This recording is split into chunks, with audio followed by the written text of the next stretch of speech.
Hello students, आज की जो वीडियो हमारी रहेगी वो रहेगी क्लास 12th का जो आपका थर्ड यूनिट चल रहा है magnetic effect of electric current. उसके अंदर हम निकालेंगे, जैसे लास्ट लेक्चर के अंदर हमने पढ़ा था बायो-सेवर्ट्स लॉ, ठीक है, कि एक करंट कैरिंग कंडक्टर जो मैग्नेटिक फील्ड बनाता है वो बनाता है mu naught upon 4 pi IDL sine theta divide by में r स्क्वायर, ठीक है। अब हम निकालेंगे magnetic field due to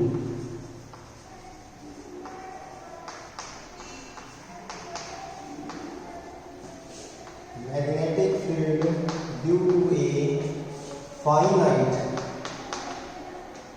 length of conductor। Magnetic field due to a finite length of conductor. जैसे मैंने आपको बोला कि मेरे पास एक कंडक्टर है और इस कंडक्टर में करंट जा रहा है I। ये कंडक्टर के दो एंड है X एंड Y, ठीक है। और इस पॉइंट पर यहाँ पे मैंने एक पॉइंट लिया P पॉइंट। ये जो P पॉइंट है ये यहाँ से ये डिस्टेंस पे है। मैंने आपको बोला इस पॉइंट पर मैग्नेटिक फील्ड निकालिए due to this length of conductor, ठीक है। तो आप क्या करोगे, सबसे पहले आपको इस P पॉइंट का एड्रेस पता होना चाहिए कि ये P पॉइंट का एड्रेस क्या है। जैसे मैं आपको बोलूँ कि ये जो P पॉइंट है ये एंड Y से, ये एंड Y से कुछ एंगल बना रहा है, इस एंगल को हम बोलेंगे φ2, ठीक है। और ये यहां से भी कुछ एंगल बना रहा है, इस एंगल को हम बोलेंगे φ1। मतलब हम यहां से ऐसे गए, यहां से हम ऐसे गए। अगर मैं P को ऊपर नीचे करता हूं तो एंगल में चेंज होगा, φ1 चेंज होगा, φ2 भी चेंज होगा, ठीक है। अब मैं क्या करता हूँ, इसके अंदर आपको पता है कि जो बायो-सेवर्ट्स लॉ हमने लगाया था वो एक स्मॉल करंट एलिमेंट के लिए होता है। और वो जो हमने इक्वेशन बनाई थी वो बनाई थी dV is equal to mu naught over 4 pi IDL sine theta divide by में r स्क्वायर। अब आपने क्या किया, यहाँ पे एक करंट एलिमेंट लिया छोटा सा, जैसे मैंने यहाँ लिया,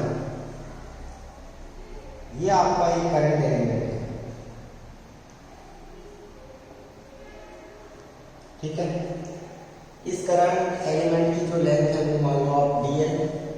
ये करंट एलिमेंट भी यहाँ से, अब इस करंट एलिमेंट की वजह से हम P पॉइंट पे सबसे पहले मैग्नेटिक फील्ड चेक करेंगे।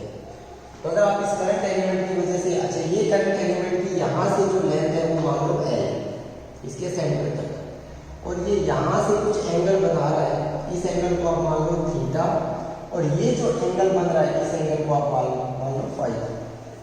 देखो there are 4 angle here and X makes angle φ1 and Y makes angle φ2 at P. Then the current element itself make angle theta with the line joining point P, and the line P makes an angle phi with distance a from the wire। तो ये हमारे पास यहाँ पे 4 angle बनते हैं, ठीक है। अब गिवन क्या है, तो हमें क्वेश्चन के अंदर जो गिवन है, गिवन पैरामीटर हमें φ1 गिवन है, φ2 गिवन है एंड a गिवन है। ये हमें गिवन है। और एक बात याद रखना कि हमें जो गिवन क्वांटिटी है, हमारा आंसर भी गिवन क्वांटिटी के अंदर ही आना चाहिए। तो स्टार्टिंग के अंदर मैंने कंसीडर कर लिया कि ये a है, ये तो गिवन था कि a डिस्टेंस पे आप मैग्नेटिक फील्ड निकालिए इस वायर की वजह से। तो आपने करंट एलिमेंट उठाया, मीन्स हम dl की वजह से यहाँ पे मैग्नेटिक फील्ड चेक करेंगे P पे, और फिर लास्ट में आपको पता है इसको क्या करना है, इंटीग्रेट लिमिट φ2 टू φ1। यहाँ पे भी करंट आई। तो आपको पता है कि ये जो dl है ये यहाँ पे मैग्नेटिक फील्ड P पॉइंट पे इतना बनाएगा, बट हमें क्वेश्चन में थीटा नहीं चाहिए, हमें क्वेश्चन में चाहिए फाई, ठीक है। मुझे r नहीं चाहिए, मुझे क्या चाहिए, a चाहिए। तो सबसे पहले ये जो आपने ट्रायंगल, जैसे आप इसका नाम रख लो, ये a पॉइंट है और ये b पॉइंट, तो ट्रायंगल ADE अंदर आपको पता है theta plus phi equal to 90 degree, theta plus phi equal to 90 degree. अब आप क्या करो, यहाँ से थीटा किसके इक्वल आ गया, 90 minus phi, take both side sine, तो sine theta equal to sine 90 minus phi, और ये हमारा किसके इक्वल होता है, कॉस फाई। तो सबसे पहले मैंने साइन थीटा को तो चेंज कर दिया कॉस फाई में, क्योंकि गिवन क्वांटिटी हमारी फाई 1 और फाई 2 है, ठीक है। अब हम क्या करते हैं, इसके अंदर कॉस फाई लेते हैं, इस ट्रायंगल के अंदर। इस ट्रायंगल के अंदर जब आप कॉस फाई लोगे तो कॉस क्या होता है, तो आंसर है कॉस होता है बेस बाई हाइपोटेनियस। बेस क्या है, तो आंसर है बेस ये है, and what will be the cos, sine होता है perpendicular by hypotenuse, cos base by hypotenuse. तो ये जो गिवन डिस्टेंस है, इसको आप मान लो कि ये डिस्टेंस कितना है, r, क्योंकि यहाँ पे r है। हमने ये जो मैग्नेटिक फील्ड बताया है ये इसकी वजह से बनाया है, तो ये जो डिस्टेंस है ये आएगा, ठीक है।